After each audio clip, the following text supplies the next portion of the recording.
E aí, galera, eu sou Yuri Tomazini, sou estudante de medicina do terceiro ano da Universidade Estadual de Londrina e eu sou host desse podcast. Eu sou a Sofia Mota, sou estudante do terceiro ano também da Universidade Estadual de Londrina e também sou host desse podcast. E sejam bem-vindos ao Hipocratizando. Hipocratizando, então, é um projeto de extensão produzido por estudantes, né? Eu, Sofia, uma galera ali atrás, e docentes do curso de medicina também. A gente tem o apoio do colegiado, o apoio do centro acadêmico, o apoio da Atlética de Medicina da UEL também. O nosso objetivo com esse podcast vai ser levar informações para estudantes de medicina, para médicos, né? E para a população em geral, né? Por aqui a gente vai falar mais sobre o nosso curso, a medicina e principalmente sobre saúde pública. Para você não perder nada, estaremos presentes no Instagram, no Twitter, TikTok, YouTube e Spotify. Tudo isso para alcançar o número máximo de pessoas possíveis, com conteúdo de qualidade e, claro, baseado em ciência. Então, bora começar o nosso primeiro episódio. A gente está em uma das maiores universidades do país, né? A gente possui mais de 18 mil alunos de diversos estados, né? Localizado na quarta maior cidade do sul do Brasil, com curso de medicina reconhecido no país inteiro, né? Seu ensino, produção científica e serviços de extensão influenciam toda a região norte do Paraná, possuindo um hospital universitário com mais de 100 mil atendimentos anuais. Essa é uma instituição reconhecida nos rankings nacionais e internacionais que colocam o curso de medicina da UEL como um dos melhores, não só do Brasil, como também da América Latina. Tem gente que prefere dizer, eu prefiro dizer que a gente está na melhor do sul do mundo, doutor. Por isso, nada mais justo que a gente iniciar o nosso projeto conhecendo um pouco mais da nossa casa. No Hipocratizando de hoje, traremos um pouco da história do curso de medicina da Universidade Estadual de Londrina. Para iniciarmos, então, vou começar falando um pouco sobre o nosso convidado de hoje. Ele é graduado em Medicina pela Escola de Ciências Médicas de Volta Redonda, Unifoa, em 1981. Fez residência em Medicina Preventiva e Social pelo Hospital das Clínicas da Faculdade de Medicina da USP de Ribeirão Preto, além de mestrado e doutorado também. Fez uma tese no seu doutorado sobre o ensino da saúde coletiva na graduação médica e possui pós-doutorado em Medicina Preventiva e Saúde Pública na Faculdade de Medicina da Universidade de Granada, em Andalucia, na Espanha, em 2015. Ele ainda é professor desde 1985 aqui na UEL, onde desempenhou várias funções, entre elas foi o fundador, primeiro chefe do Departamento de Saúde Coletiva, coordenador do colegiado do curso de Medicina, fundador e membro da coordenação do Núcleo de Telemedicina e Telesaúde do Hospital Universitário, criado em 2009, onde a gente está gravando o podcast aqui hoje. Atualmente é professor associado do Departamento de Saúde Coletiva do Centro de Ciências da Saúde da Universidade Estadual de Londrina. O nosso convidado de hoje é o Dr. João José Batista de Campos. Bem-vindo ao nosso podcast, doutor. Seja muito bem-vindo, doutor. Muito obrigada. Obrigado. É um prazer estar aqui com vocês, muita satisfação. A gente vê uma iniciativa dos estudantes no sentido de procurar preservar a história desse curso. E que currículo grande, hein, doutor? Nossa, fez bastante coisa muito já, grande. Eu arrumei bastante sarna para me coçar. Estou com quase 70 anos e realmente deu tempo de fazer bastante coisa. Desde que eu terminei a minha residência, eu vim para cá, para Londrina, e me dediquei, durante 35 anos à Universidade Estadual de Londrina e, particularmente, ao curso de graduação em Medicina, que foi realmente um dos focos principais do meu interesse, Eu tinha muita vontade de contribuir e conviver com os estudantes, com a educação médica, e aí acabei assumindo a coordenação do colegiado, do curso de medicina, e fiquei no colegiado por praticamente 10 anos, ora como coordenador, ora como vice-coordenador, ora como membro do colegiado, e tive a oportunidade de acompanhar todas as grandes mudanças que houveram no curso quando ele estava chegando nos seus 25 anos, na metade, mais ou menos, Hoje o curso tem 50 anos, né? Mais ou menos quando ele estava na metade, a gente conseguiu fazer uma importante reforma curricular e isso implicou em muito trabalho, muita dedicação. E, além disso, eu também me dediquei muito à saúde pública, né? Essa sempre foi a minha vocação desde que eu me formei. Eu fiz... Eu costumo dizer que eu sou uma pessoa de uma tecla só, né? Porque eu fiz residência de medicina preventiva, mestrado de medicina preventiva, doutorado em medicina preventiva. Quer dizer, essa sempre foi a minha área de interesse, né? E no pós-doutorado na Espanha também foi uma experiência muito rica, porque a Faculdade de Medicina de Granada ela tem 500 anos, né? Então, quando eu falava da UEL e do curso que estava chegando nos 50, eles diziam, vocês estão começando agora, né? Quer dizer, para eles, o curso de medicina da UEL era uma criança, né? Nossa. E a Universidade de Granada, ela foi criada pela Rainha Isabel, e eu costumo dizer que de tudo que a Rainha Isabel fez no seu reinado, as duas coisas mais importantes, na minha opinião, foi a criação da Universidade de Granada, com curso de Teologia, Medicina e Direito, né? E, além disso, ela financiou Cristóvão Colombo para descobrir a América, né? Então, nós devemos à Rainha Isabel o descobrimento da América, porque o Colombo ficou 5 anos em Portugal e o rei não financiou a construção das caravelas e a viagem do Colombo, né? Sim. Aí ele só conseguiu realizar essa viagem com o financiamento e apoio da Rainha Isabel. Então, o brasão da Universidade de Granada é o brasão da coroa, né? Muito interessante. E a história do curso de medicina de Granada é uma história riquíssima, porque eles passaram por todas as fases da medicina, né? Desde a época dos miasmas até a modernidade. E recentemente, quando eu estava fazendo o meu pós-doutorado em 2015, eles estavam mudando para um novo prédio financiado pela União Europeia, um prédio moderníssimo, tanto um hospital universitário novo, como um prédio da faculdade nova. E, enfim, eles têm uma importância muito grande. A Espanha ela tem 40 faculdades de medicina, né? E lá, dessas 40, 39 são públicas, só tem uma Universidade de Navarra, que é uma espécie de PUC, assim, né? É uma universidade católica. Mas é um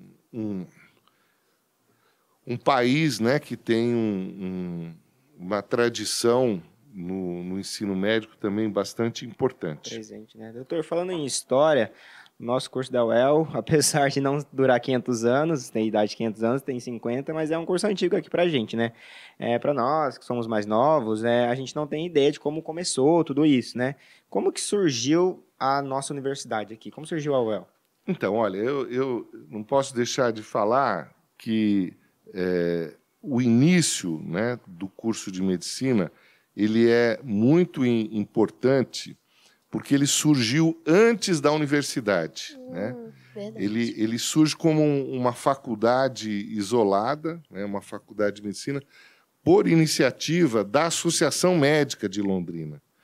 E, nessa altura, o presidente da Associação Médica era o doutor Ascencio Garcia Lopes. Então, o doutor Ascencio tem uma importância muito grande, porque ele, como presidente da Associação Médica, conseguiu viabilizar a abertura do curso de medicina aí por volta de 69, 1970, né? E ele foi o primeiro diretor da Faculdade de Medicina do Norte do Paraná, como se chamava na época. E o professor Ascencio, apesar dele nunca ter sido professor, a gente chamava ele assim, ele foi médico, cirurgião, ele continuou batalhando pelo ensino superior no norte do Paraná e conseguiu viabilizar a criação da Universidade de Londrina. E aí ele foi o primeiro reitor da UEL, foi o Dr. Ascencio. Né? Legal. Então, ele não só criou a faculdade, como depois criou a universidade e foi o seu primeiro reitor. Né? Nossa, muito legal. Então, o Dr. Ascencio realmente é uma pessoa que está vivo até hoje, né? Ele tem uma importância imensa para o curso de medicina. E para a universidade também. E para a universidade também, exatamente. Nossa, muito Sim. legal. E, doutor, a gente sabe que muitas universidades eram administradas de forma diferente do que são hoje, né? A UEL hoje é uma universidade pública, né? Por que teve esse interesse? A UEL sempre foi pública? Então, veja bem, no comecinho, né, a UEL se chamava FUEL. Era uma fundação de direito privado. Então, no início da universidade, os estudantes eles pagavam a faculdade. Né? Era um valor pequeno, né? Não era um valor muito grande, mas havia uma combinação entre o público e o privado. E o governo do estado do Paraná, né, que bancou a criação da universidade, é que, na verdade, pagava a folha de pagamento dos professores, dos funcionários, e foi o grande financiador da universidade.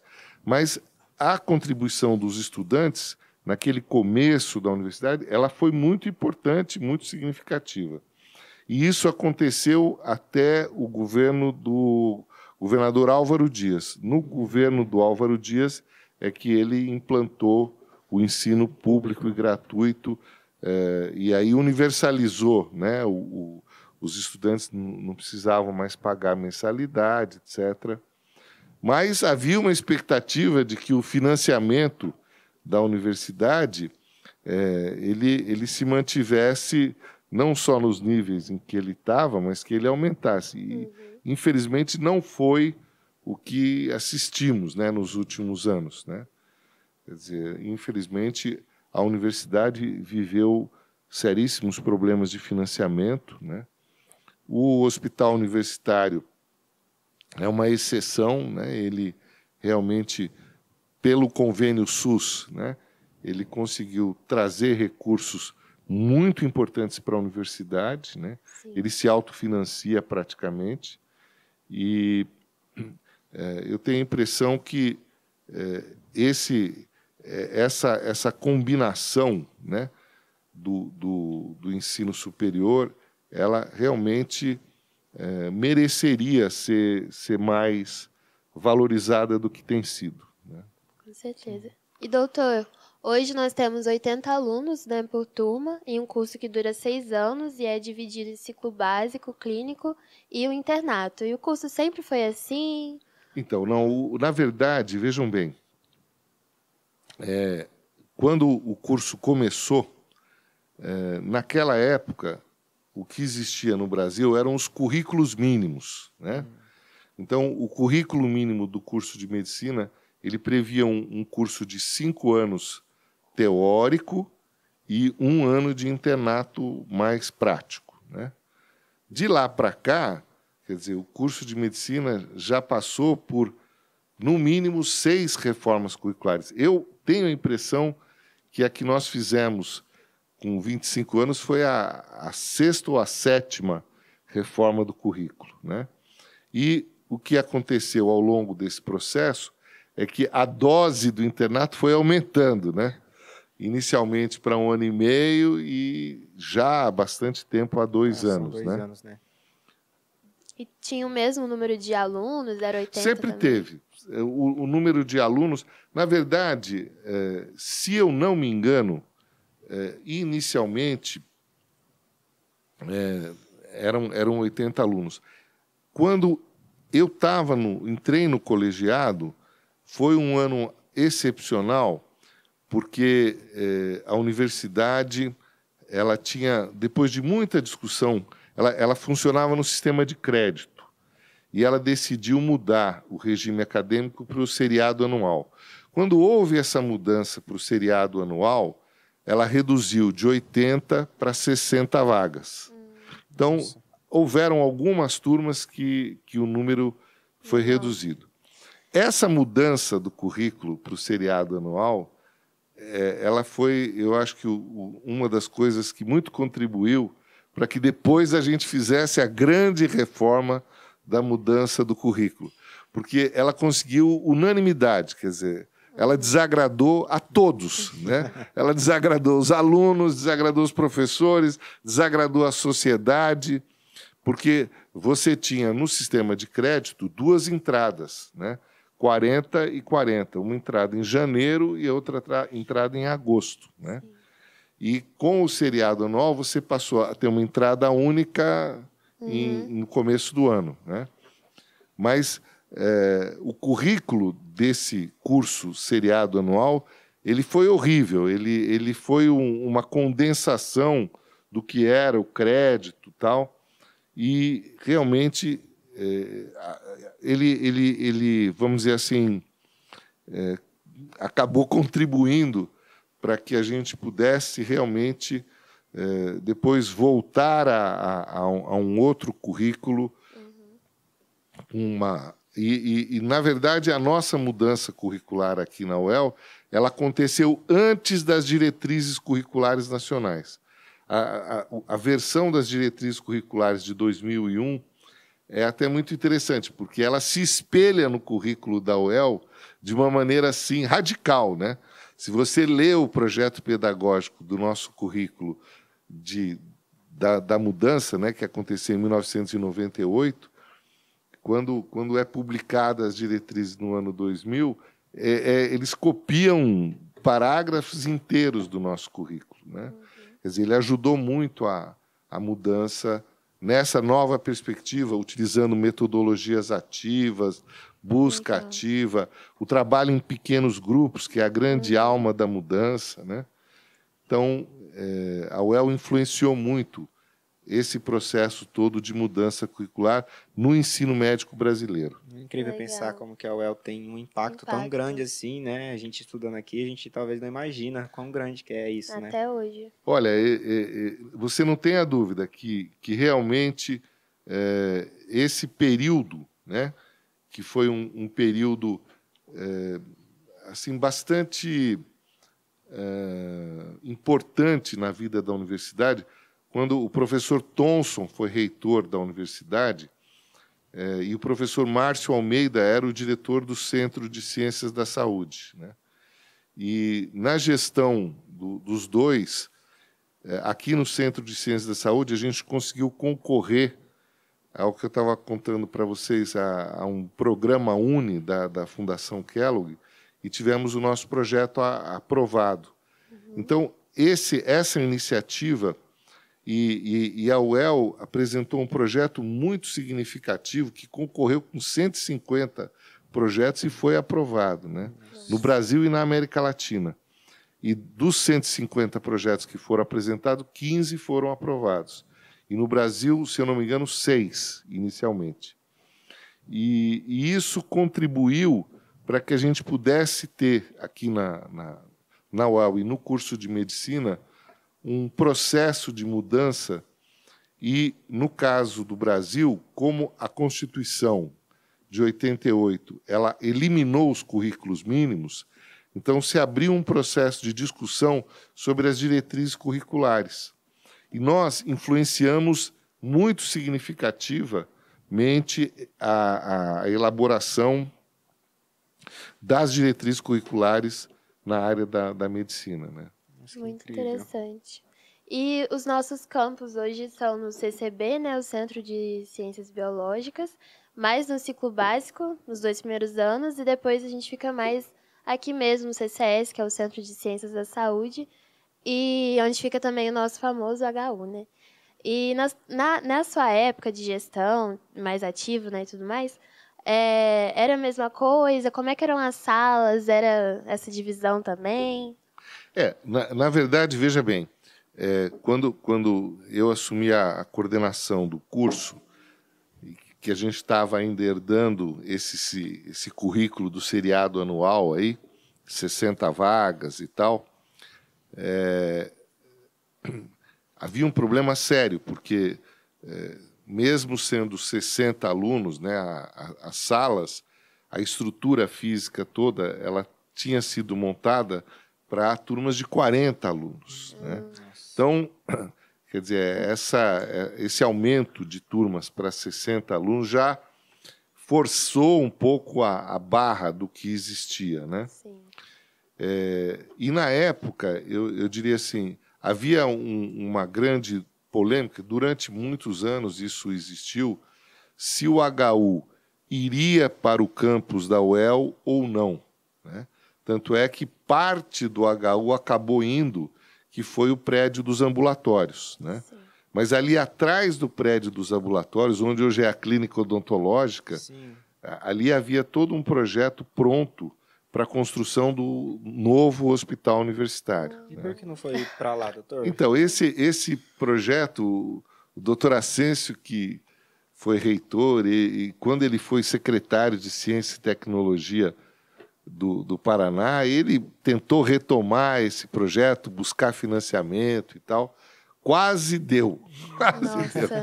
E isso criou uma dificuldade grande no caso do HU, porque como o HU ia mudar para o campus, né, então o pessoal não investia no HU Aqui. que existia aqui, principalmente na estruturação acadêmica, de Sim. espaços, salas de aula, etc.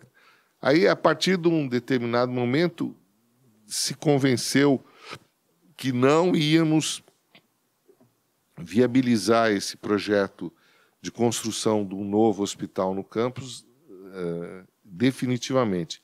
E aí sim, quer dizer, o HU passou a fazer os investimentos que ele precisava fazer nesse espaço aqui na CCS. Vila Operária, e principalmente por causa disso, né? Entendi. Porque o prédio do CCS também já estava sido feito aqui mesmo, né? Então, aí sim, aí em relativamente pouco tempo o HU dobrou de tamanho, né? O antigo HU, esse hospital, ele surge como o Sanatório Noel Núteus. Então, ele, na verdade, ele era um hospital para tratamento de pacientes com tuberculose. Né? A tuberculose era um problema muito sério e você não tinha o esquema tríplice como você tem hoje, não existia a rifampicina, né?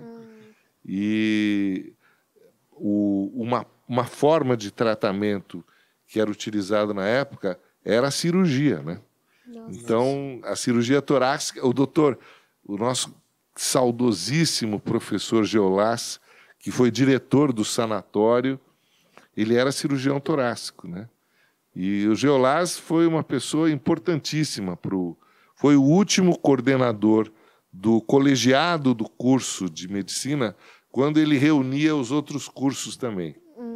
Ele e a professora Maria do Carmo foram os coordenadores, e o Geolás, você arrancava metade do pulmão, mas era o tratamento que se fazia na época, né? Os tuberculosos, eles eram operados, literalmente, né?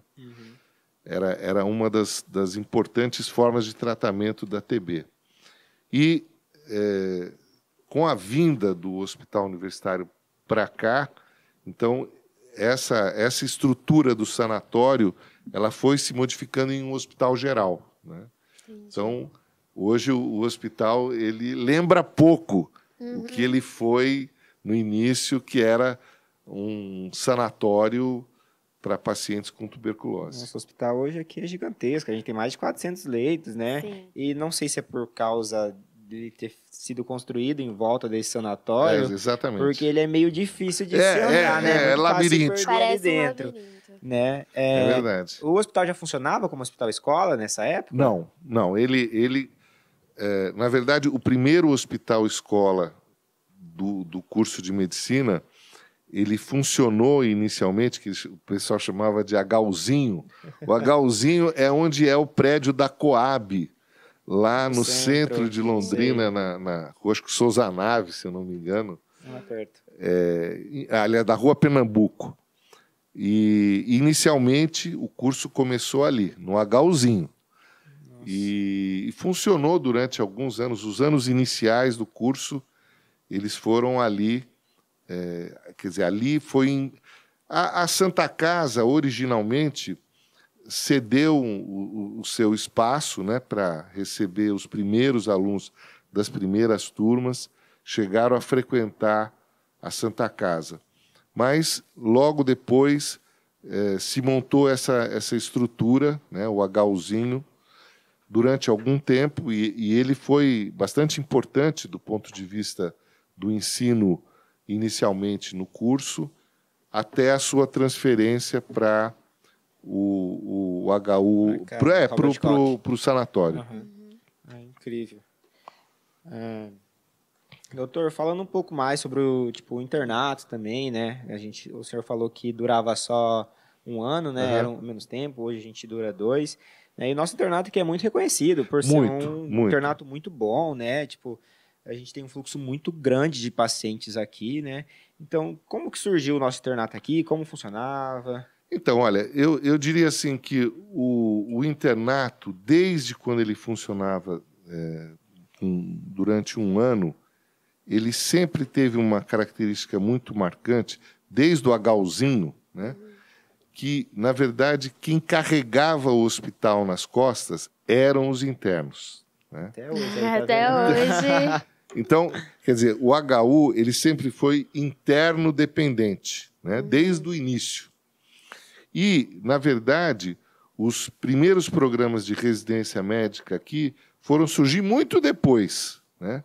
E, quando começou a surgir a residência médica no HU, não aconteceu um fenômeno que eu fiz parte da minha formação na USP em Ribeirão Preto e depois em São Paulo. Mas Ribeirão é um bom exemplo disso, né?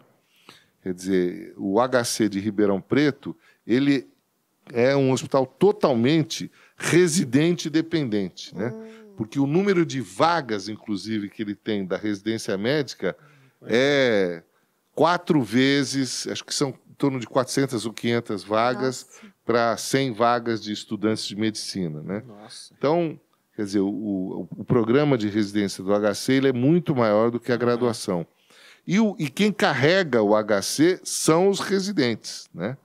E isso nunca aconteceu com o curso de medicina da UEL. Mesmo depois que foi criada a residência de clínica médica, clínica cirúrgica e pediatria, foi uma residência importantíssima aqui, e as outras especialidades foram chegando depois, mas quem sempre foi responsável pelos pacientes internados, pelos ambulatórios, né, sempre foram os internos. Né? Legal. Então, isso sempre fez com que os estudantes formados em Londrina sempre tivessem uma experiência muito grande. Eles sempre fizeram muito sucesso nos programas de residência fora de Londrina, que o pessoal saía daqui muito, muito bem preparado, né? Porque eram 2 anos de muito trabalho. Os estudantes reclamavam muito, né? Que trabalhavam demais. Escuta as histórias. Ainda... Aí tem toda uma história, enfim. Mas eu diria que isso tem muito a ver com a história do hospital, né? E com as características do seu funcionamento, né? Então, é uma coisa que não acontece. Por exemplo, em São Paulo também, o HC de São Paulo... O HC de São Paulo, inclusive, é um negócio gigantesco, porque você tem em torno de 400 professores e 4.000 médicos contratados no HC. Né? Quer dizer, a estrutura do hospital das clínicas é muito maior do que da faculdade de medicina. E, consequentemente, também a residência médica do HC é gigantesca. Né? Então, os estudantes de medicina lá da USP, eles não têm o mesmo espaço que os estudantes aqui de Londrina sempre tiveram. Né? Verdade. Então, Isso eu acho que é uma coisa que, apesar dos estudantes reclamarem muito, que trabalham demais, né, que dão plantão demais, eu acho que essa sempre foi uma qualidade do curso. Para vocês terem uma ideia, aproximadamente, o curso de medicina da UEL, do primeiro ao quarto ano, ele tem em torno de 5.000 horas. E o quinto e o sexto ano, ele tem 5.000 horas.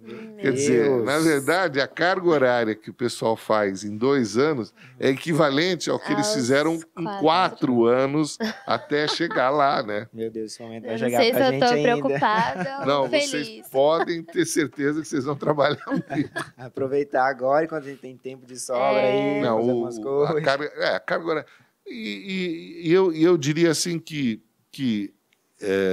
essa característica do internato é uma coisa curiosa, porque uma coisa que aqui sempre foi muito forte, a ligação dos estudantes com os professores sempre foi muito grande, né? Então, no internato, então, mais ainda, né? E isso não é uma coisa muito comum nos outros centros, né? Principalmente Curitiba, a distância entre os estudantes e os professores é muito grande, é gigantesca. E, na verdade, os professores acabam se ligando muito mais aos residentes do que aos alunos de graduação, né? E aqui não, aqui realmente quem tem muita ligação com os estudantes são os professores, né? Sim. E isso eu acho que é um ponto bem positivo. É engraçado se pensar que antigamente, então, eles não passavam em todas as rotações, em todas Não, as especialidades que a não. gente tem hoje. Não passavam. O internato já foi muito mais geral, né? E inclusive, isso era muito bom para o curso, né? Porque, poxa, o internato, o rodízio da pediatria, sabe? E a visita da pediatria com o doutor Eduardo Rego era uma coisa que vinha gente, os pediatras da cidade vinham acompanhar a visita. Nossa. Era um momento de grande aprendizado, né? As sessões anatomoclínicas eram muito boas, né? O professor Kazuhiro Ito, que era da patologia, preparava essas sessões e eram momentos assim de muito aprendizado, né? Muito legal. E, doutor, hoje nós temos o CASP, né, que representa a gente junto à instituição. Temos também a Atlética, que realiza os eventos, participa de competições e jogos. E os alunos naquela época, eles já se organizavam dessa forma? O centro acadêmico, pelo que eu conheço da história do curso de medicina da UEL, ele também foi assim, pioneiro, faz uma homenagem maravilhosa ao professor Samuel Pessoa, né? O Centro Acadêmico Samuel Pessoa homenageia um dos sanitaristas mais importantes do Brasil, que é um parasitologista, fundador do Departamento de Parasitologia da UEL, professor catedrático da USP de São Paulo, né? E o centro acadêmico ele surge desde o início do curso e ele sempre teve um protagonismo muito grande. Quando foi criada a universidade, o presidente do Centro Acadêmico da Medicina, o professor Márcio Almeida, virou o presidente do DCE da UEL, né?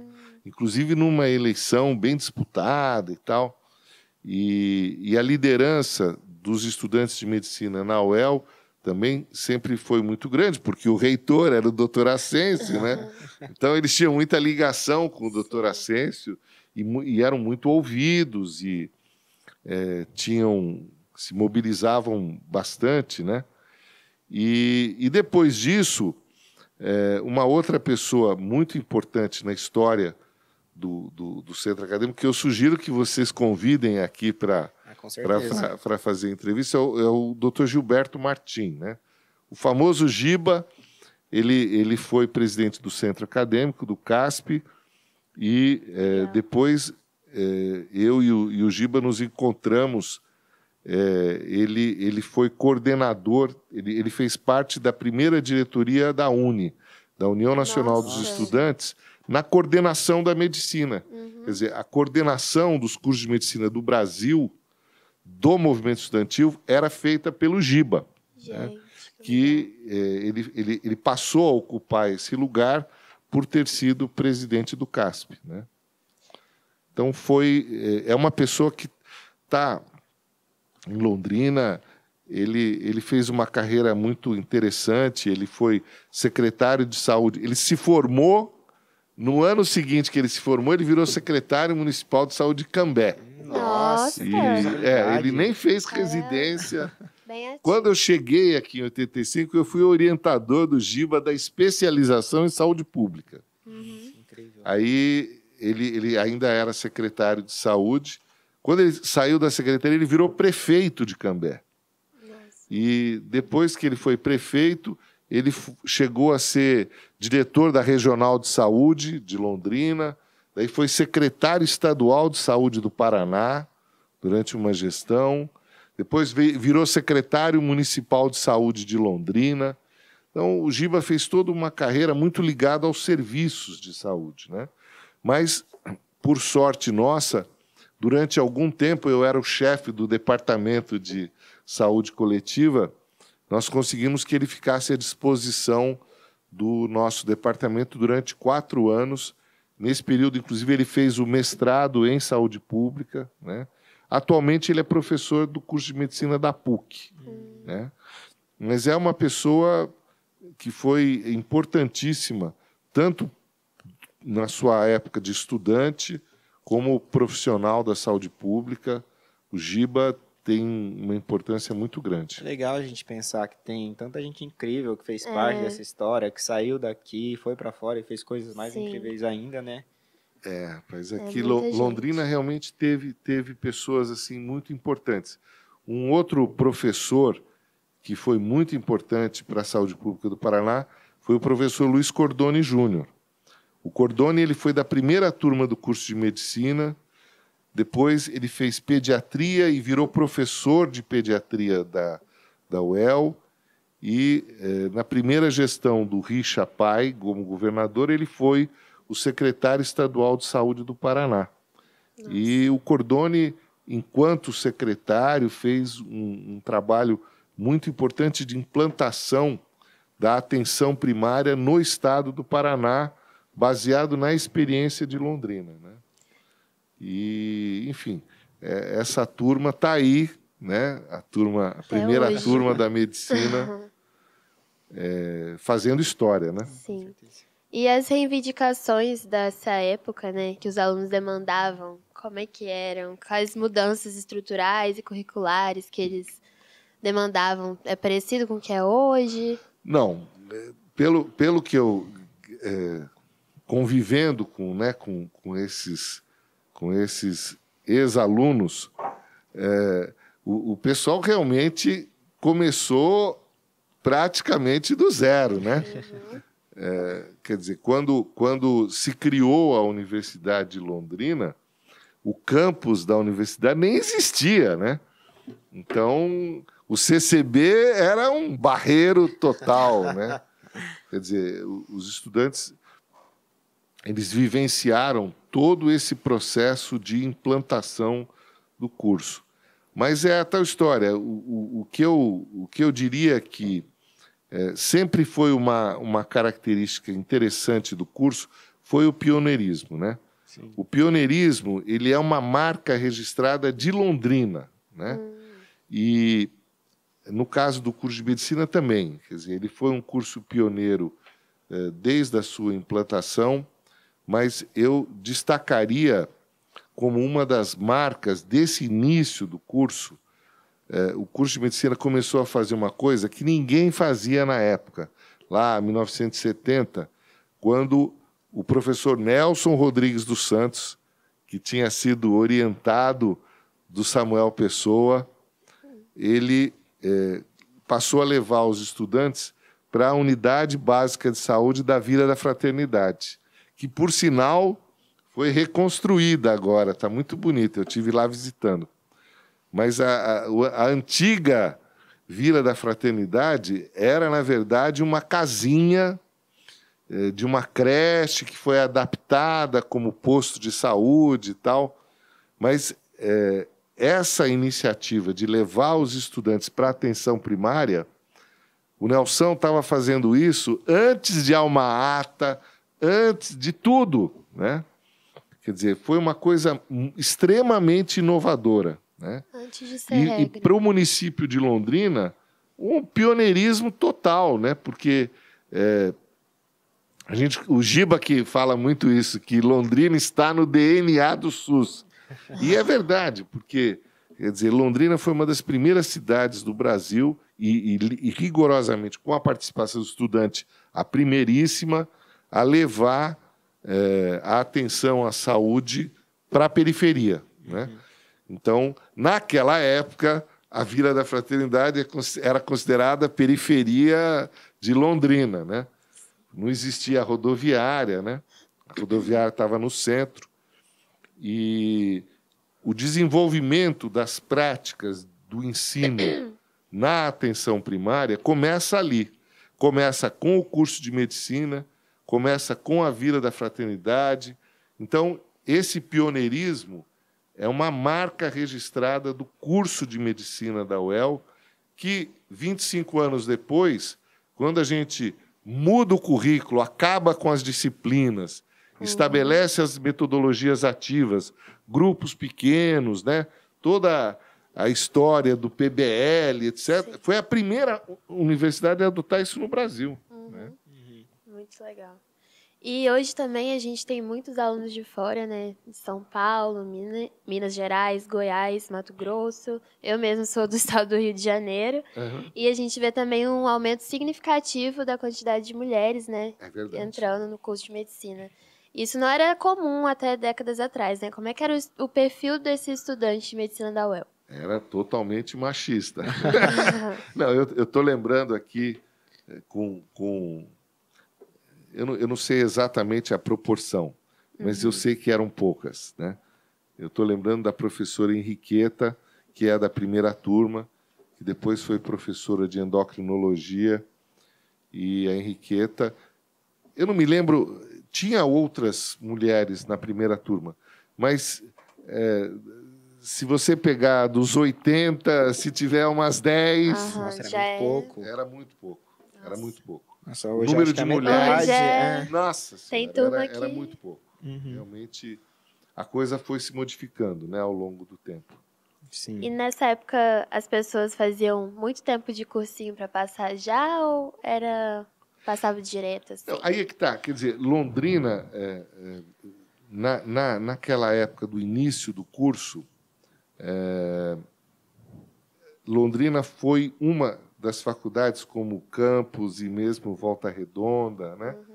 Foram faculdades que foram criadas mais ou menos na mesma época, que elas também deram resposta a uma mudança significativa do vestibular, né? Sim.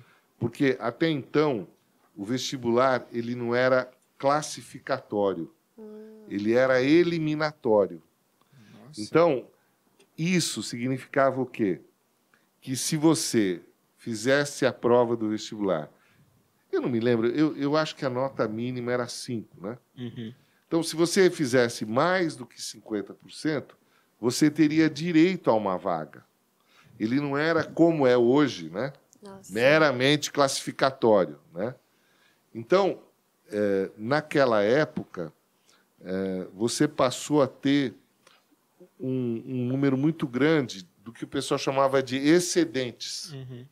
Excedentes eram aqueles alunos que passaram no vestibular, mas que não tiraram as maiores notas, mas eles tinham sido aprovados. Nossa. E não tinham vagas para esses Meu alunos. Deus, e como E que fazia aí? daí? Então, aí Campos foi aberto nesse contexto, isso ajudou a abertura de Londrina.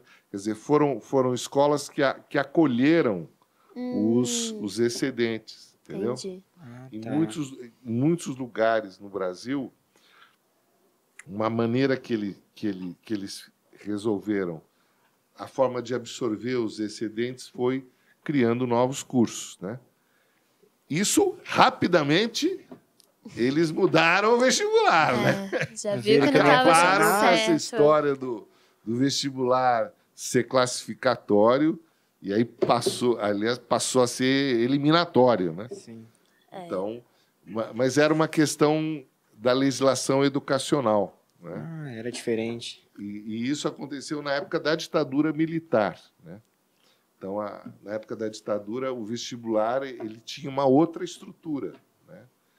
E eu me lembro que nessas primeiras turmas, por exemplo, eu me lembro um curso que acabou de completar 50 anos também e que foi criado no bojo de absorver os excedentes foi o curso do Amazonas, né? O curso de Manaus, da Universidade Federal do Amazonas, né?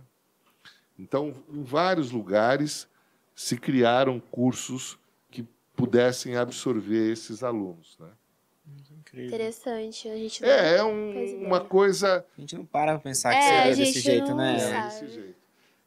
Porque, né, o vestibular atualmente ele é cruel, né? Nossa Ele Senhora. tem Medicina, então, medicina, então nem se fale, é um né? país Penei pra concorrido. conseguir. Você não tem uma nota mínima, né? Na época tinha, né? Então quem alcançasse aquela nota mínima estava Já estava aprovado, né? dentro. Aham. Seria bem mais fácil. Seria bem mais fácil. Era bem mais fácil, né? É. E a concorrência era muito menor, Era mais né? baixa. Porque também era tudo menos, né? Aham. Quer dizer, você tinha menos gente chegando no colegial, menos gente chegando no ensino médio, né? Menos ainda na verdade. universidade. Menos ainda na universidade. Quer dizer, então, consequentemente, a concorrência era muito Bem menor menor. do que hoje, né? Ô, doutor, a gente falou sobre algumas mudanças aqui, né? O meu currículo da Sofia, se não me engano, é de 2010, né? A gente é da turma 74. O curso passou por mudanças de novo agora para a turma 75, né? Que foi contemplada com um currículo totalmente novo, né? O curso passou por muitas modificações, Passou. reformulações. Como que elas Não. ocorreram? Olha, veja bem.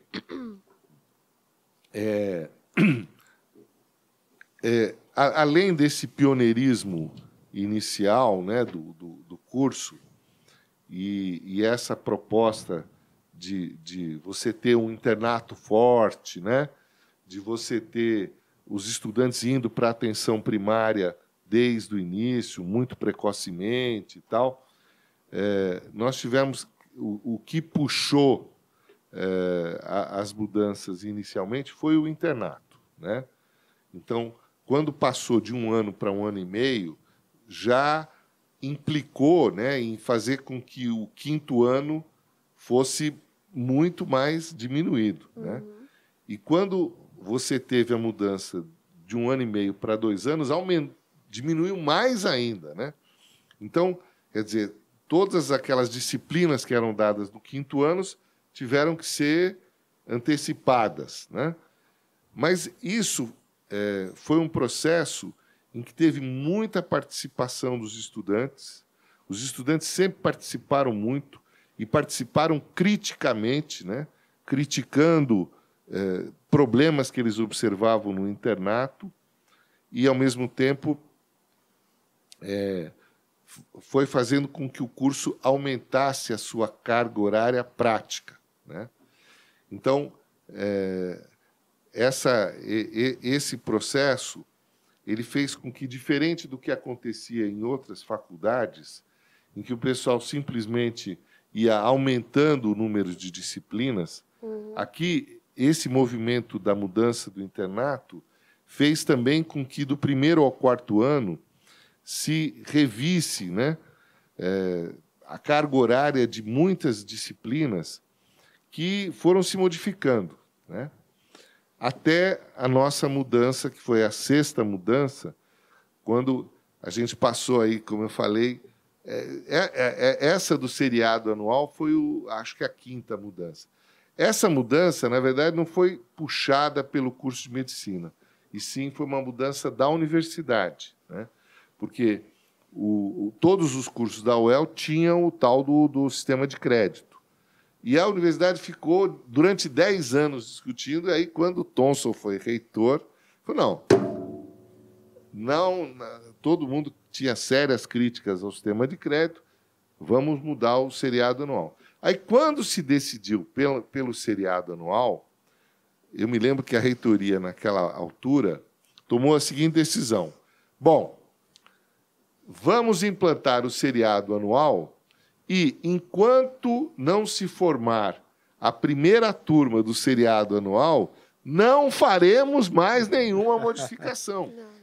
Então, as mudanças em todos os cursos da universidade ficou represada até formar a primeira turma. No caso do curso de medicina, durante 6 anos. Uhum.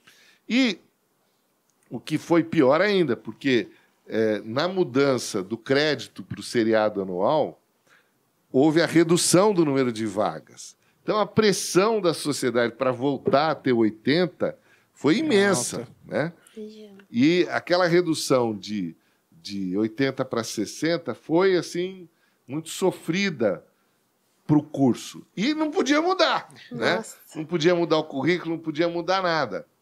Então, a gente ficou, durante 6 anos, com um currículo que é o que eu falei para vocês. As grandes mudanças que nós fizemos depois, nós devemos muito a esse período.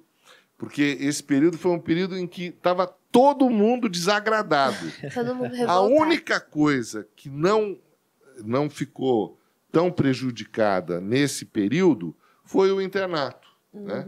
Porque tinha se mantido 2 anos mas, por exemplo, o fato de você ter, ao invés de ter 80 alunos, ter 60, os rodízios do internato ficaram muito atrapalhados, né?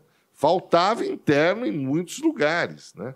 20 internos a menos, né? Os internos já dominavam o hospital, sem eles, com 20 então, a menos. Foi um problema. Foi uma época em que os residentes trabalharam muito. Mais ainda. Mas enfim, a partir daí, a gente conseguiu fazer, a gente recuperou as 80 vagas e aí mudou a dinâmica do currículo, né? E aí eu participei diretamente do processo de implantação dessa mudança, né? E a gente tentou, né, durante a implantação do novo currículo, não deixar que os estudantes do velho currículo fossem muito prejudicados. Mas acabaram sendo, né? Sim. Porque todo o foco de atenção estava no novo. Né?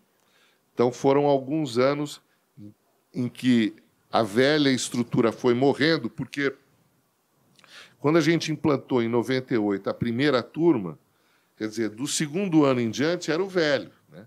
Mas como houve uma preservação, vamos dizer assim, do internato, quer dizer, você tinha 3 turmas que foram sendo modificadas ao longo do processo. Né? Quer dizer, o processo de implantação ele demorou 4 anos, né? Até que a turma do novo currículo chegasse ao internato. Né? Entendi. Legal. Doutor, e o nosso famoso PBL, né? É polêmica, Então, hein? Aprendizado baseado em problemas, que é uma referência nacional hoje, né? Como o senhor comentou, a UEL foi a primeira universidade a implantar esse modelo. O senhor pode explicar o conceito para quem não estuda aqui? Posso. Veja bem.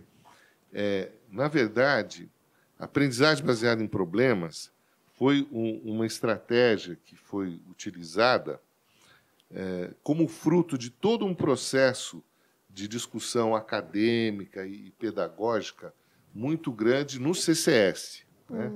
O CCS, antes de fazer essa mudança na medicina, ele fez uma série de outras mudanças importantes.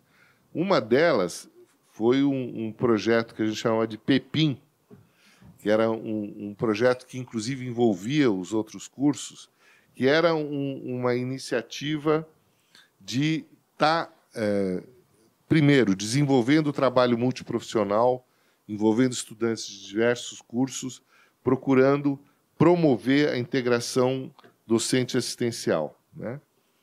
E várias outras iniciativas de capacitação docente também foram desenvolvidas como fruto do programa UNE, aqui na universidade, apoiado pela Fundação Kellogg. E o curso de medicina, eu estava na coordenação do curso nessa época. A gente, quando assumiu a coordenação, a gente fez um processo de discussão com os alunos do 1º ao 6º ano, né? Então, Legal. cada uma das turmas pôde fazer uma autoavaliação do 1º ano, do 2º ano. E eu me lembro que, no final, nós fizemos um grande seminário que tinha 190 participantes. A gente achou que tinha pouca gente. Quer dizer, mas foi um seminário realmente muito importante para o curso, né? Nesse seminário, o CASP teve uma participação muito importante, porque o jornal do CASP, na época, chamava Caolho. Eu não sei se continua, se vocês continuam com o Caolho. Mas eles lançaram uma edição extraordinária do Caolho, publicando todas as avaliações. Nossa. E as avaliações eram terríveis, né? Porque aquele sistema do seriado anual era um caos. Ninguém né? gostou. E mesmo os alunos do internato, nossa, os alunos do 5º ano, acho que foi a turma que mais criticou o curso, né? Quer dizer, estava muito ruim, né? Então, isso, eu diria que esse consenso entre os estudantes de que o curso está indo por água abaixo, né, da maneira como ele está existindo, Sim. foi uma coisa que empurrou a necessidade de mudança muito grande, né? E aí eu me lembro que nós já tínhamos feito inúmeras consultorias, o pessoal tinha visitado várias experiências, principalmente na Holanda, né, em Maastricht, que essa iniciativa do PBL, ela surge no Canadá, lá na McMaster. Foi a primeira faculdade do mundo que resolveu estruturar o currículo de uma maneira diferente. E o PBL ele surge na McMaster justamente com a perspectiva de você trabalhar um curso de medicina com metodologias ativas e em pequeno grupo.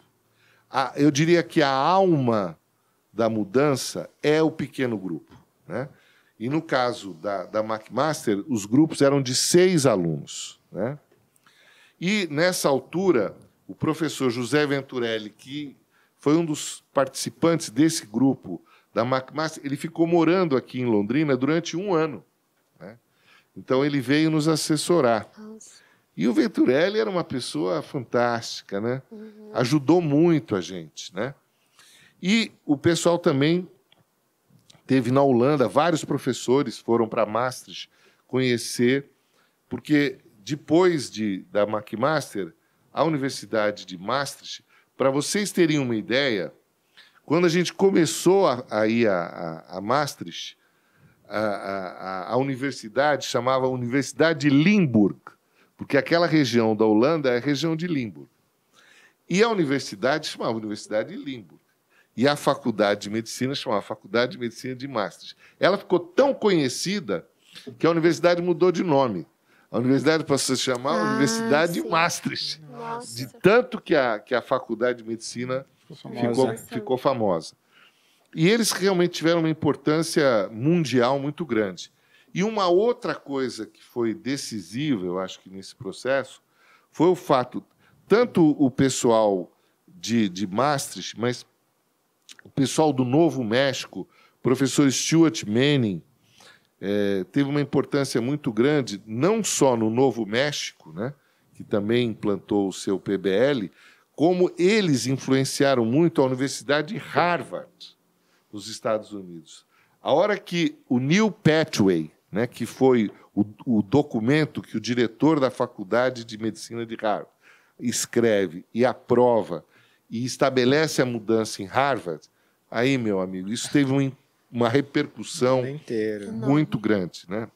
E aí a gente teve um processo interno que a gente tentou construir a nossa proposta brasileira, né?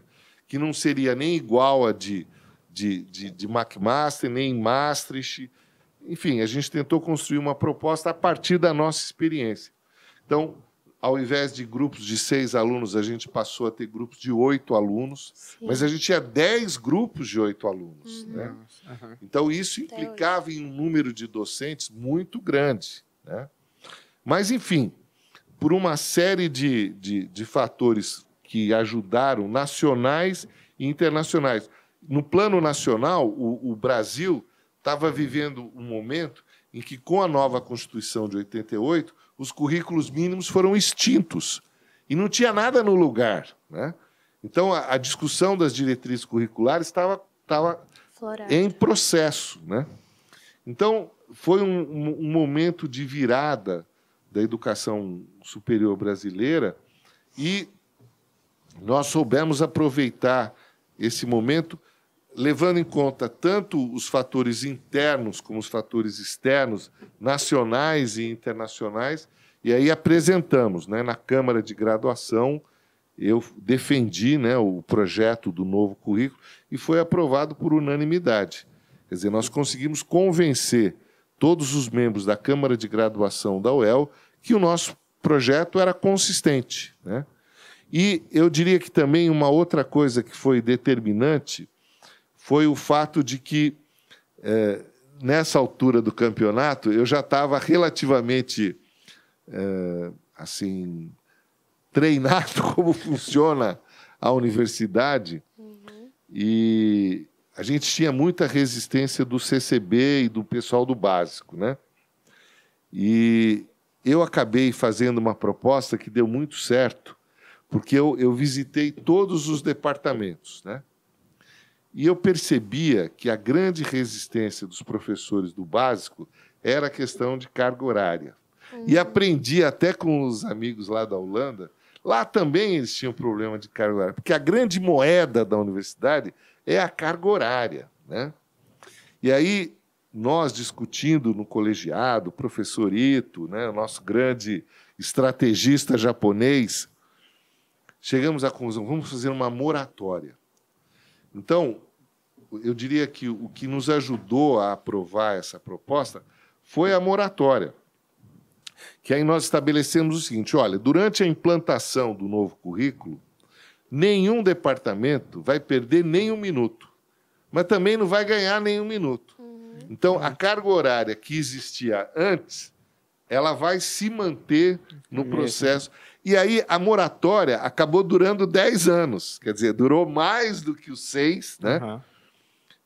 A gente acabou esticando a moratória por 10 anos, até você ter condições realmente de poder calcular efetivamente qual é a carga horária que você precisa para poder tocar um curso com essas características. Né?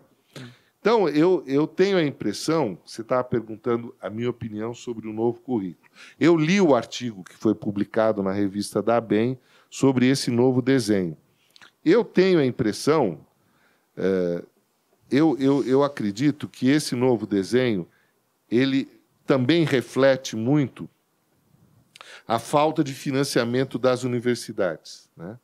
Quer dizer, assim como eu me aposentei, muitos professores se aposentaram e nem todo mundo foi substituído. Né?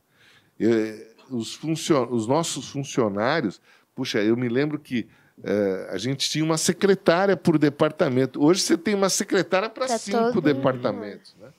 Então, quer dizer, houve um enxugamento de docentes e de funcionários que não foram repostos. Né? Então, eu acho que esse novo desenho, eu acho que ele reflete muito esse momento.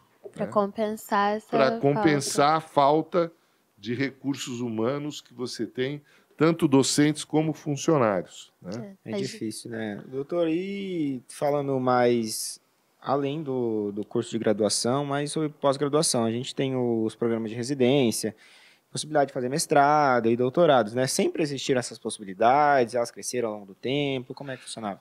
Olha, nós aqui no CCS, nós que eu digo é o Departamento de Saúde Coletiva, nós fomos o primeiro programa de mestrado que foi criado no Centro de Ciências da Saúde.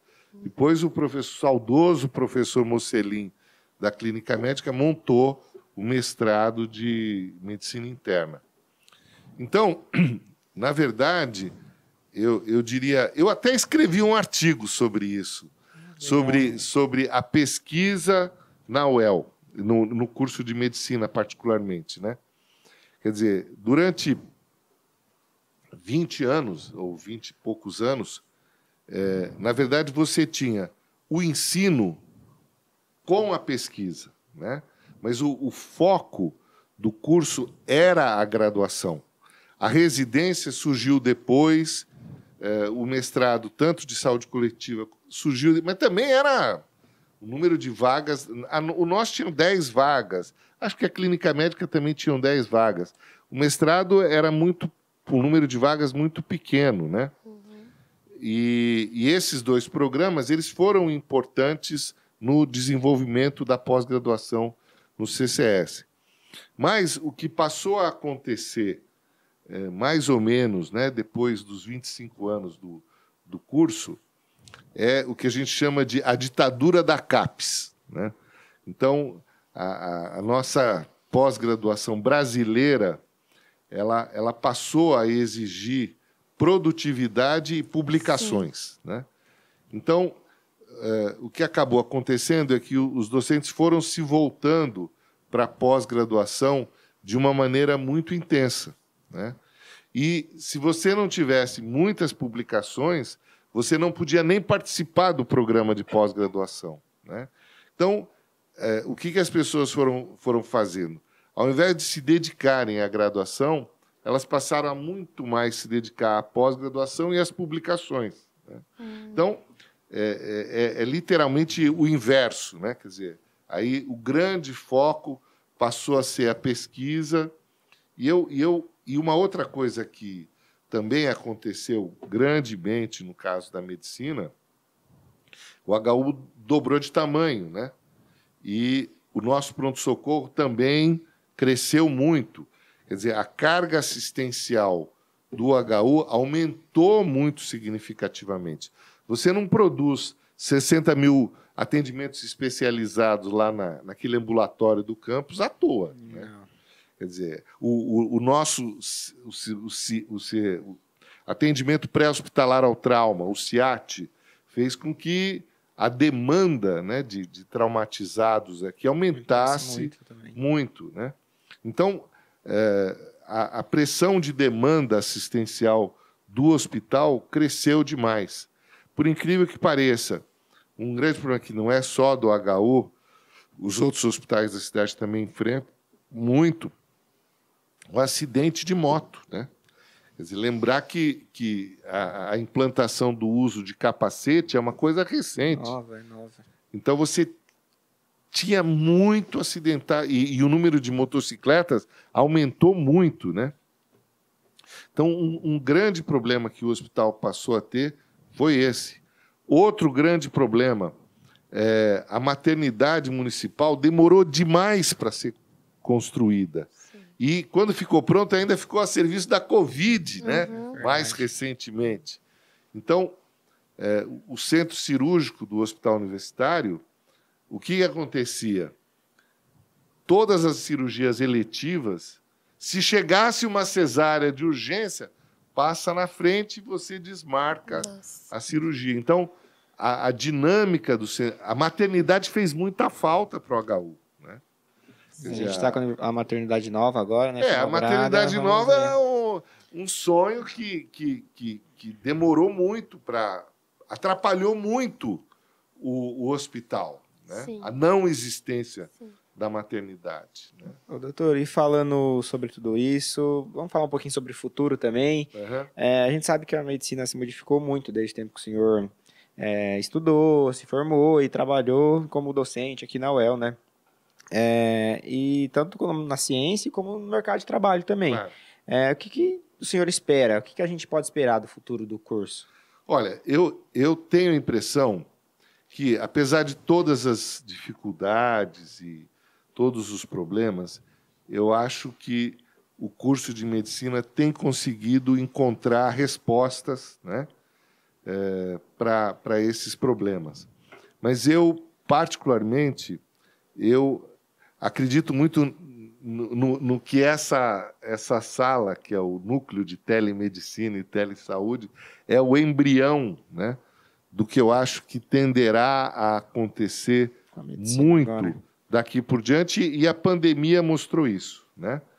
Quer dizer, a pandemia do Covid mostrou que a telemedicina veio para ficar, né? Então, eu tenho a impressão que a geração de vocês terá que incorporar a telemedicina de uma maneira muito mais significativa, né? É isso que a gente está tentando fazer aqui, né? Levar a medicina para a galera de fora, para eles terem conhecimento também sobre isso, né? Eu tenho a impressão que isso vai impactar não só do ponto de vista assistencial, como já está impactando, né? Como também do ponto de vista do ensino, né? Eu não tenho dúvida nenhuma que eu acho que uma série de atividades que são realizadas hoje presencialmente, elas, no sistema remoto, elas são melhores do que presencialmente, né? Eu não tenho dúvida. A atividade do tutorial remoto, eu acho que é muito melhor do que presencial, né?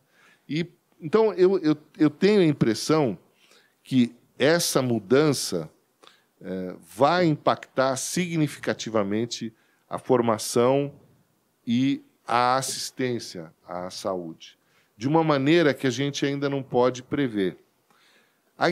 O desenvolvimento da inteligência artificial também é outra coisa que tem um poder gigantesco, né? Sim, com certeza. Que também a gente não pode dimensionar.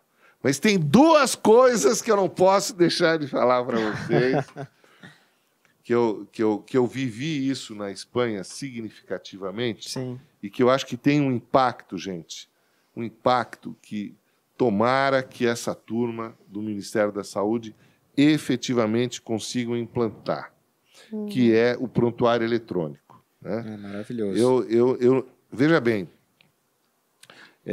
lá na Espanha, eles estão trabalhando com o prontuário eletrônico há alguns anos, né? E, efetivamente, implantaram o cartão SUS, né?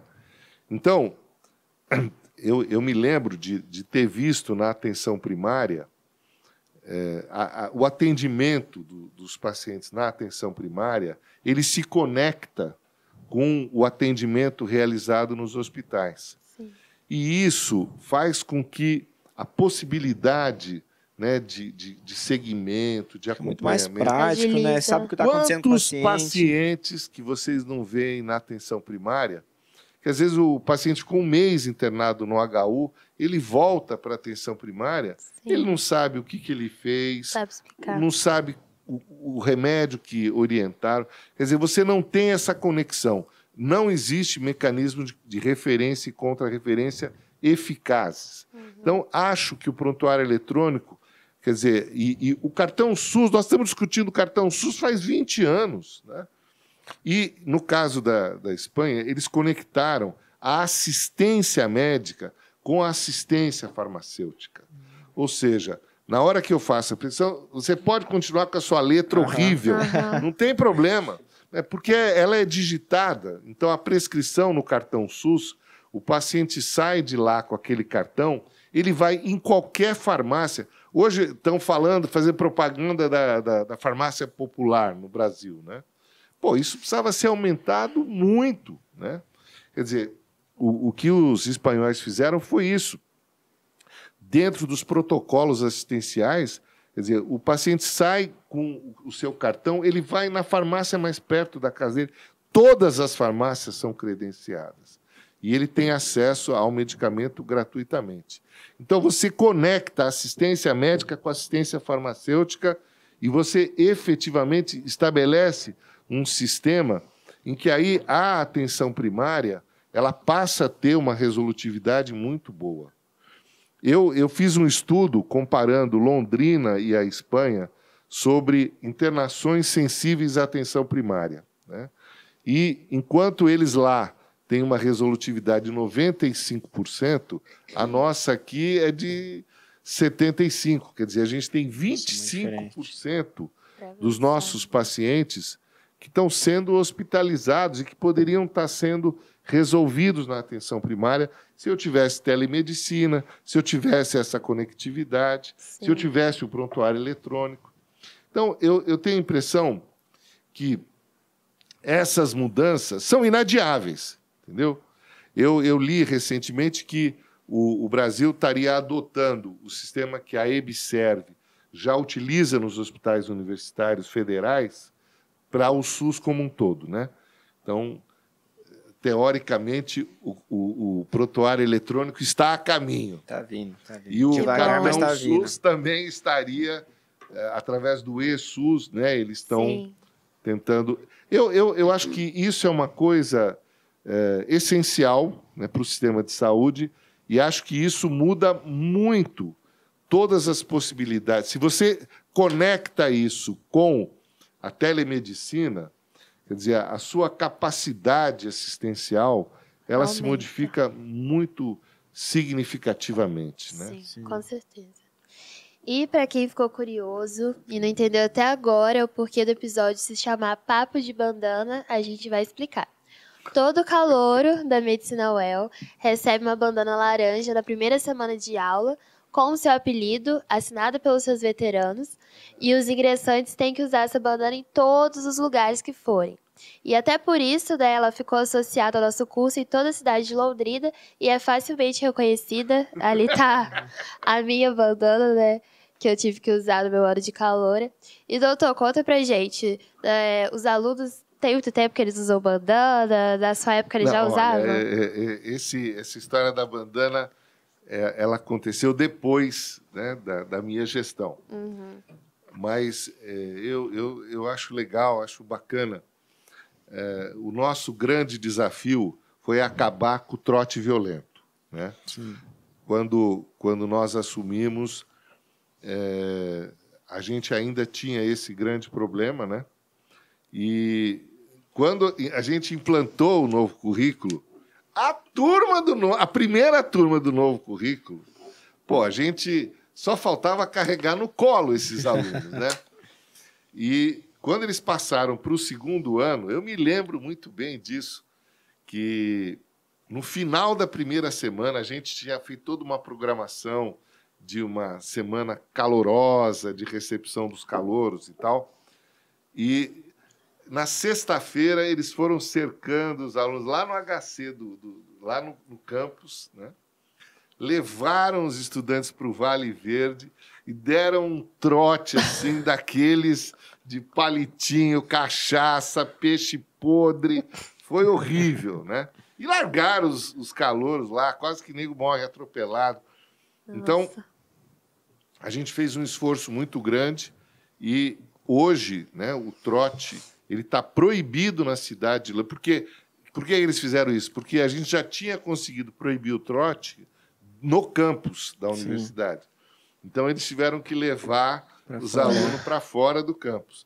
Aí, hoje, o trote está proibido na cidade de Londrina, né? Uhum. E eu me lembro de ter brigado muito com essa turma, né? E dizendo, vocês estão ficando loucos, quer dizer... E foi no ano, esse episódio que aconteceu aqui, foi exatamente no ano que o chinês morreu afogado na Atlética, em São Paulo. São Paulo, né? Bem famoso. Foi exatamente no mesmo ano. Né? Então, quer dizer, eu diria que o fim do trote violento foi uma batalha importante. E a gente tentava estimular as caloradas de uma maneira que fosse acolhedora, que realmente promovesse a integração, estimulava a doação voluntária de sangue e tal. Não sei Até o quê. hoje. Os calouros fazem. E nesse processo da modificação é que surgiu a bandana. Né? Quer dizer, a bandana surgiu... mas não vamos fazer nada. Quer dizer, foi uma alternativa que se encontrou para... Não, nós não vamos dar trote violento. Mas tem que ter alguma diversão. Alguma coisa pra descontrair. E acabou sendo aceito, né? Porque não significa No começo, parece que os internos, além da bandana, tinham que carregar uma bola. Já ouvi falar disso. Verdade, tem essa história também. É. Mas hoje ficou só a bandana. Só a bandana. Depois ficou só a bandana. Mas eu diria que, realmente, essa recepção, essa mudança da concepção de recepção do calouro, eu acho que é uma coisa que foi importante, foi uma vitória para nós, né? No curso de medicina. Sim. Tem cabimento você... a gente viu alguns casos em algumas universidades, né? Como no caso da USP, né? O chinês que morreu, o outro que jogaram tinta e também morreu, sabe? Quer dizer,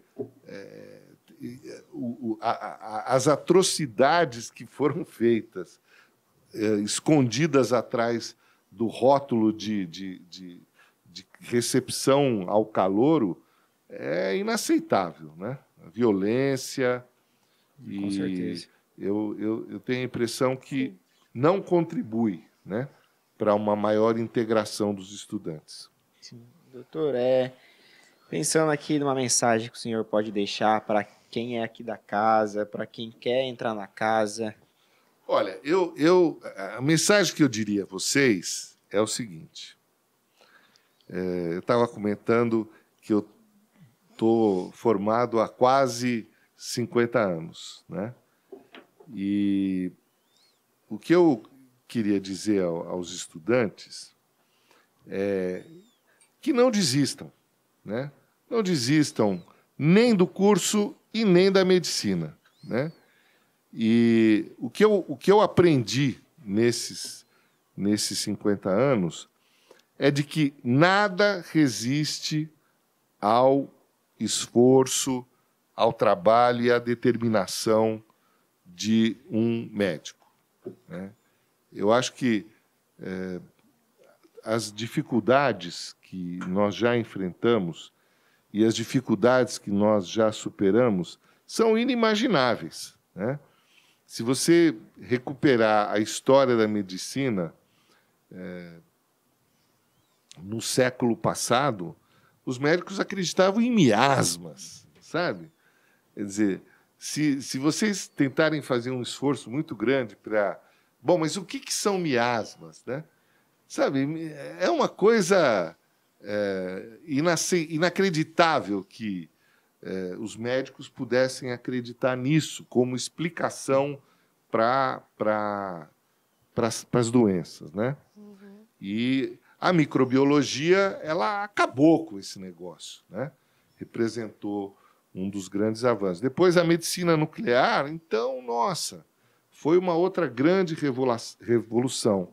Então, eu não tenho dúvida, né, que eu acho que, ao longo desses últimos 50 anos que eu tenho acompanhado, o que eu tenho assistido é uma mudança nos processos tecnológicos muito significativa, de uma maneira, enfim, que a geração de vocês talvez não seja nem capaz de imaginar o que é, né, o ensino da medicina antes da internet, né? Quer dizer, se vocês pensarem como vocês estudam medicina hoje, como eu estudei medicina, né, que era exclusivamente na base do livro, a gente não tinha nem computador, né? Meu Deus. Quer dizer, muito menos a internet. Quer dizer, como é que você vive sem computador, sem internet, sem celular? Né? A internet aqui no Campo Jacá, a gente já fica desesperado. Já vira um caos. Então, eu diria assim, sabe, quer dizer, são elementos, evidências de incorporação de tecnologias que provavelmente vão aumentar muito, né? E a medicina robótica, quer dizer, a medicina teve avanços muito significativos, né? E uma coisa que eu destacaria mais recentemente como uma coisa extremamente positiva, inclusive, já desde o ano passado está nas novas diretrizes curriculares, o ensino dos cuidados paliativos. Sim, Vocês precisam aprender a lidar com a morte, né? é verdade. Quer dizer, a incorporação do ensino de cuidados paliativos, que também, com muito orgulho, né, nós temos ex-alunos aqui nossos, que hoje são lideranças no Brasil nessa área. O Luiz Fernando, que foi do centro acadêmico, que está lá em Barretos, no Hospital do Câncer, né?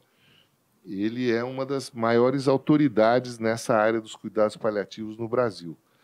E ele é que implantou o serviço de internação domiciliar no município de Londrina e tal.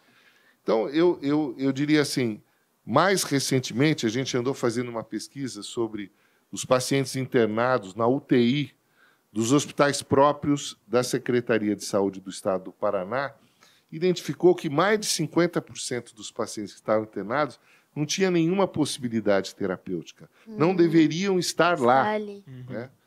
Então, quer dizer, eu acho que hoje esse é um outro grande desafio da medicina. Né? Aprender a lidar com a morte digna, saber lidar com esse momento. O que a gente faz de distanásia, né? Não é nem... Então, eu tenho a impressão que essa é uma coisa a ser incorporada no currículo de vocês. Né? Sabe, Portugal está discutindo isso há 5 anos, acabou de aprovar a eutanásia assistida. Né? E, principalmente, com o aumento da longevidade da nossa população, gente, hoje está mulheres 80 anos, a média do Brasil está em 76,5. Né?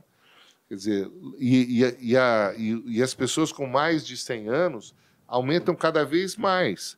Ou seja, o aumento de Alzheimer, demência e doenças degenerativas importantes, ela e outras. Aumentar bastante. Sabe, eu acho que essa questão, não só dos cuidados paliativos, mas da eutanásia assistida, acho que vai entrar essa discussão, né, porque eu não quero ficar vivendo desse jeito. Sim. Por exemplo, né, eu acho que eu tenho que ter o direito, se eu quiser interromper a minha vida e tiver muito demente, eu não quero ficar com Alzheimer dando trabalho para a minha família, por exemplo. Né? E acho que essa é um debate que a gente vai ter que fazer. Autonomia do paciente. Autonomia do paciente, exatamente. No próprio curso a gente já discute isso, já começou problemas a discutir do isso. PBL. O curso já Gera está grande trazendo para a debate gente. também. Então, eu acho que a gente vai ter que resolver alguns problemas. Né? Sim.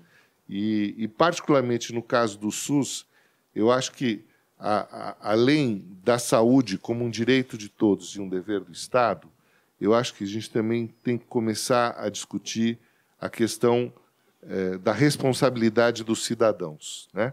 A gente cansa de ver essa molecada que anda loucamente de motocicleta, sem capacete, se acidentando, arrebentando a cabeça. A hora que o cara chega no hospital, ele vira um santo. Né? E ele não tem responsabilidade nenhuma. Quer dizer, o hospital vai parar tudo o que ele está fazendo para atendê-lo. Né? Sim. E assim com muitas outras questões. Né? O sujeito fuma que nem um desgraçado. Né? Aí ele pega ou câncer, ou enfisema, DPOC. Chegou no hospital, é um santo. Né? Ele não tem responsabilidade. Eu acho que a questão da promoção da saúde, eu acho que vai ficar cada vez mais uma responsabilidade de cada um de nós. Né? É justamente a prevenção, né? Que o senhor estuda a vida toda, se dedica para isso. É muito importante. Eu acho que nós vamos ter que equilibrar essa balança, sabe? Sim. De direitos e deveres. Né? Sim. E acho que a questão da promoção da saúde vai deixar de ser aquela coisa assim, geração saúde, vai andar no zerão se quiser. Não, sabe, você vai ter que cuidar da saúde, promover a saúde. Acho que cada vez mais vai ser uma responsabilidade de todo mundo. Né? Muito bom. Doutor, a gente quer te agradecer por esse bate-papo maravilhoso. A gente amou, com certeza, conhecer a história do nosso curso. Nossa, foi muito bom, doutor. É muito bom saber da onde surgem as coisas, a quantidade de gente importante que tem aqui no nosso curso. Sim. Muito obrigado pro senhor vir aqui. A gente sabe que o senhor é uma figura muito importante aqui para a UEL, né? Obrigado por ter compartilhado esse conhecimento com a gente, a galera que está ali atrás também. A gente agradece muito o doutor. Estamos às ordens. Obrigado.